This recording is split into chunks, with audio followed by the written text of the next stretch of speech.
Oh. BBM, magsasagawa ng ceremonial signing. Tangina niyan, tarantado talaga, di ba?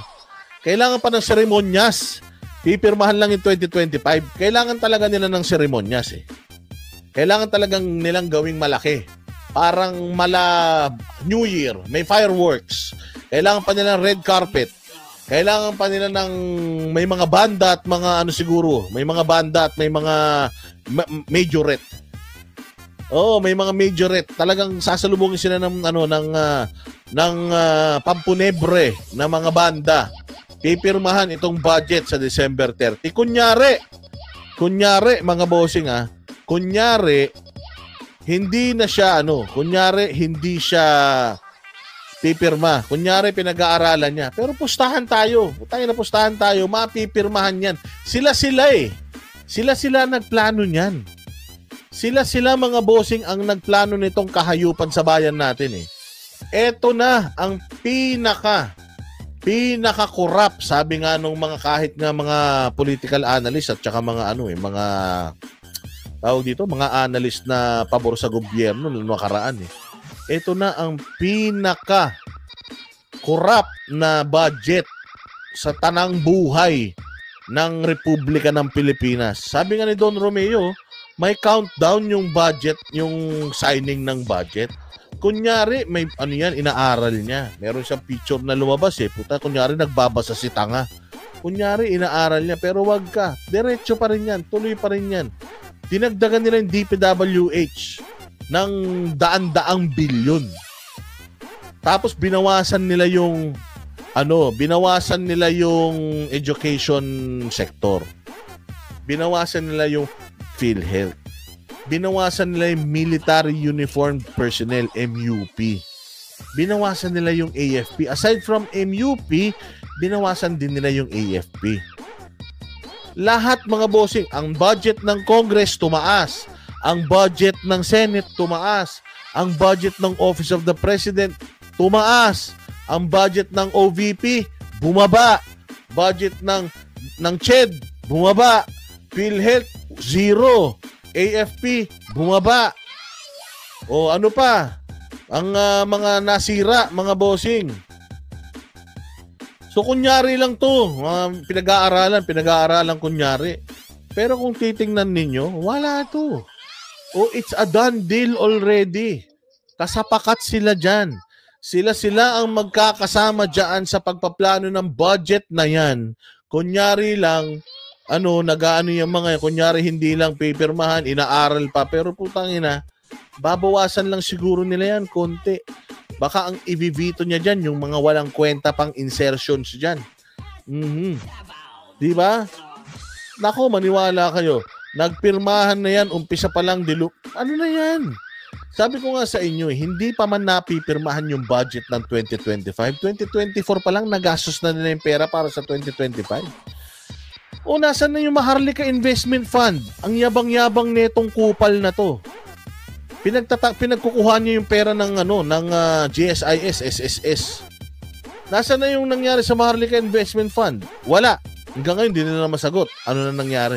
Siya ba? Hinahanap niya ba? Nagbibigay ba siya ng statement tungkol doon? Wala. Di ba? Yun ang hanapin ninyo. At saka saan niya dinala yung confidential funds niya? Hindi niya pa pinapaliwanag kung saan niya dinala yung confidential funds niya ngayong 2024. Putya nga na, pinirmahan nyo na yung 2025 niya. Mas mahal pa. Mas malaki pa yung travel expenses. Speaking of travel expenses, pasyal kayo ng pasyal dati. Punta kayo dito, punta kayo doon, punta kayo Amerika, punta kayo kung saan-saan. Ang dami nyo ng bansang napuntahan. Ang tanong, nasa na yung mga investor? Nasa na yung mga sinasabi ninyong mga investment pledges sa Pilipinas? Magtatapos na 2024. 3 taon na kayo, 2022, 2023, 2024. 3 taon na kayo sa pwesto. Hanggang ngayon, wala pa. Hindi pa nagmamanifest. Yung ekonomiya natin, di man lumalakas. Yung dollars, palakas ng palakas. Yung piso, pababa ng pababa. $1 is 259 pesos. Ay yabang-yabang nyo nun. Sabi nyo, 1:1 ang dollars at ang peso nun. Di ba? Hinala ko, wala nang budget. Yan. Wala na talaga, inubos na nila. Department of DOTC. Ano ba DOTC? Department of Transportation ba yan? O basta DOTC bumaba. Ano pa? Sino pa yung mga bumaba? May Pledge of Love. Oo, yun na nga eh. Yung pledge, asan na yung mga pledges na yun? Di ba? Bongbong, puros kayo forma. Meron ka pang sinasabi dati na ano lang yan? Kailangan nating gawin itong pangmamasyal na ito para ma-market natin ng buong mundo. Para makilala ang Pilipinas. Gunggong! Matagal nang kilala ang Pilipinas sa boxing, sa bilyar, sa bowling, sa sports, sa beauty pageant, sa mga singer. Matagal nang kilala Pilipinas, tumigil ka. Kung makapagsalita ka, kala mo ikaw ang may susi ng pagkasikat ng Pilipinas. Second world country na ba tayo? 'Di ba? Puro kayo cash advance. Saan ka makakita? Mas malaki ng 1 trilyon yung budget natin ngayon. Pag tinignan mo yung DPWH, ang budget nila, flood control, rock netting, multipurpose hall. Putay na wala kayong infrastructure. Wala kayong mga kalsada. Walang mga kalsada, walang mga walang mga tulay, walang mga highway. Yung PCSO araw-araw may nananalo. Walang hiya kayo. 'Di ba? Mag-liquidation by receipt kayong lahat na magnanakaw. Tama 'yan. DSWD 50 billion. Alin ang 50 billion ang binawas sa kanila? Oh. Bongga ang DPWH, ang laki ng budget. Ang laki talaga ng budget tas walang project. 'Di ba in-expose na ni Banat Bayan noon nung nasa Baguio kami? In-expose na rin yan ni Magalong diyan sa Baguio. Na yung mga kurakot sa Baguio, kurakot ng mga congressman, yung DPWH ang pinuno ng kakurakutan. Yung rock netting daw, yung nakikita nyo sa Baguio, yung nilalagyan ng net, yung mga bangin. Puta yun ang pinaprioritize nila. Alam nyo kung bakit? Kasi pag umulan, masisira ulit yun. Pag nasira ulit yun, budget na naman yun. Papagawa na naman nila. Paulit-ulit lang mga bossing. Pati yung flood control project. Alam nyo kung anong flood control yan? Dredging. Dredging ng kanal, dredging ng ilog, dredging ng lake, kung ano-anong dredging. Tapos, after isang buwan, dredging na naman. Kasi yung lumot, bumalik na naman. Dredging na naman. Saan ka makakita? Magde-dredging sila. Ilalagay nila sa gilid. Pag umulan, babalik ulit sa kanal.